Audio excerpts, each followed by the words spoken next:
నేను ఎందుకు ఇంత స్ట్రెస్ చేసి అడుగుతున్నానంటే sir, food is the main thing that is driving our life ఈ మధ్యకాలంలో. ఇదివరకు ఒక 6-7 ఇడ్లీలు ప్లేట్లో పెట్టేసుకుని చక్కగా ఒక కప్పు సాంబారు ఇంత కొబ్బరి పచ్చడి వేసుకుని నెయ్యి వేసుకుని తింటే మనం కంఫర్టబుల్గా తినేసేవాళ్ళం. ఇప్పుడు ఎందుకో హరాయించుకుంటాం, లేదా ఎన్ని క్యాలరీస్, ఒక ఇడ్లీ ఎంత సైజ్ ఇడ్లీ, ఇవన్నీ చూసుకుంటూ అంటే చూసుకోవాల్సిన పరిస్థితుల్లో ఇన్ఫర్మేషన్ కూడా వచ్చేసింది. సో తినేటప్పుడే ఒక స్ట్రెస్లో తింటున్నాం మనం. So how do you approach food from the perspective of long term ailments like cancer? అంటే ఫుడ్లో balance is most important and choices is most important. ఫండమెంటల్గా చెప్పాలంటే green leafy vegetables, fruits, 4 to 5 servings of fruits in your meals is going to do lot of good అండి. అంటే ఇందాక మనం tobacco గురించి మాట్లాడాం కదా, అట్లానే ఫ్రూట్స్ అండ్ వెజిటబుల్స్ పర్సే ఒక 20% క్యాన్సర్స్ తగ్గిస్తాయి. ఓహో, అమేజింగ్. దాంట్లో ఉన్న యాంటీ ఆక్సిడెంట్స్ కానివ్వండి, దాంట్లో ఉన్నటువంటి ఒక న్యూట్రియంట్స్ కానివ్వండి, they fight cancer causing substances or cancer ప్రారంభం అయితే కూడా దాన్ని ఫైట్ చేస్తాయి. సూపర్ ఫుడ్స్ నిజంగా సూపర్ ఫుడ్స్ అయినా సార్? మొరింగా పౌడర్ అని, అంటే మినగాకు తీసి ఇంకేంటది అలాగే రకరకాలు వచ్చాయి ఈ మధ్యకాలంలో, వీట్ గ్రాస్ ఒకటి. Are these truly super foods? As an oncologist do you subscribe to that at all? You don't.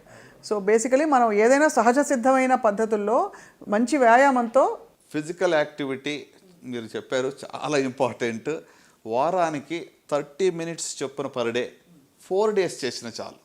120 minutes of physical activity per week చేస్తే చాలా జబ్బులు రాకుండా చూసుకోవచ్చు. నాట్ జస్ట్ క్యాన్సర్, డయాబెటీస్ కానివ్వండి, హైపర్ టెన్షన్, కార్డియాక్ ఇష్యూస్ అన్నీ, even mental health will be much better అండి. మనం productivity will be much better. Sir మామూలుగా అందరం అదే ఫుడ్ తింటాం, మోర్ ఆర్ లెస్ ఒక 80% స్పెక్ట్రమ్ ఒకే చోట ఉన్నాం ఇంచుమించుగా. కానీ కొంతమందికే క్యాన్సర్ వస్తుంది. ఆ కొంతమందిలో ఈ క్యాన్సర్ కణాలని ప్రేరేపించడానికి ఏ లక్షణాలు ఉంటాయి? Is it genetics?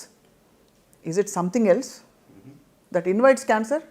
షూర్ అండి. అంటే క్యాన్సర్ రావడానికి జెనెటిక్ అనేటువంటిది, ప్రతి క్యాన్సర్ కూడా జెనెటిక్ అలాగనుకుంటే, ఎందుకంటే జీన్స్లో తేడా వచ్చినప్పుడే కదా కణాలకు విభజన అలా జరుగుతూ ఉంటుంది. కానీ ఇది జన్యుపరంగా వచ్చిందా, హెరిడిటరీ అంటాం. సో హెరిడిటరీ అంటే మీకు వంశపారంపర్యంగా కుటుంబంలో వచ్చేటువంటిది. దాని యొక్క రిస్క్ అనేది 5 నుంచి 10% మాత్రమే ఉంటుంది. సో మిగతా 90 నుంచి 95% అనేటువంటిది మనకు నేచర్లో ఉన్నటువంటి మనం ఎక్స్పోజ్ అయినటువంటి కార్సినోజెన్స్ వల్ల మనకు వస్తూ ఉంటుంది. సో ఇప్పుడు మీరు అన్నారు ఏ ఫుడ్లో ఉన్న ఏ కార్సినోజన్ ఎప్పుడు ట్రిగ్గర్ చేస్తుంది, ఇట్ డిపెండ్స్. ఇప్పుడు కొంతమంది ఏమంటారు దగ్గరికి వచ్చి, మా ఫాదరు 40 ఏళ్ళుగా స్మోక్ చేశారండి, ఆయనకి ఏ లంగ్ క్యాన్సర్ ఏం రాలేదు, ఎందుకు మానేయాలి? అవును, కరెక్ట్. చాలా కామన్ జస్టిఫికేషన్ మన కామెంట్స్లో కూడా పెడతారు సార్ ఇలాంటివి. అవును, కొంతమందికి రాలేదు అన్నంత మాత్రాన మనము దీనివల్ల వస్తుందని దాన్ని డిస్ప్రూవ్ చేయట్లేదు. 90% of lung cancers direct related to smoking prove చేసాం. 10% మాత్రమే నాన్ స్మోకర్స్ కూడా లంగ్ క్యాన్సర్ రావచ్చు. అవును, కరెక్ట్.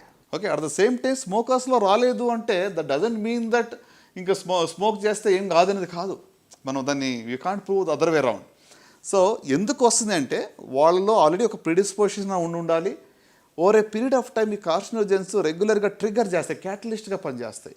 ఈ కణాల యొక్క జెనెటిక్ చేంజ్, అంటే ఇప్పుడు ట్యూమర్ సప్రెసర్ జీన్ అని ఉంటుంది, అంటే ఒక కణాల విభజన జరగకుండా ఉండేటువంటి ఒక జీన్ ఉంటుంది, దాన్ని ఆల్టర్ చేస్తాయి. ఆల్టర్ చేసినప్పుడు అది సప్రెసింగ్ బదులు కీప్ డివైడింగ్ అంటుంది. అంటే ట్రాఫిక్ సిగ్నల్స్ ఫెయిల్యూర్ అయినట్టు అనుకోండి. Instead of green it says red. Okay, 2 చోట్ల 3 చోట్ల సిగ్నల్స్ రెడ్ అయినాయి అనుకోండి, ట్రాఫిక్ అంతా వచ్చి జామ్ అయిపోతుంది ఒకే చోట. సో ఒక లంప్ ఫార్మ్ అవుతుంది. So it's a failure of signalling system. మన కణాల్లో ఉన్న సిగ్నల్స్, కణాల విభజన జరగాల వద్దా, ఆగు అనే దానికి బదులు వెళ్ళు అని చెప్తా ఉంది. So it keeps on dividing అని.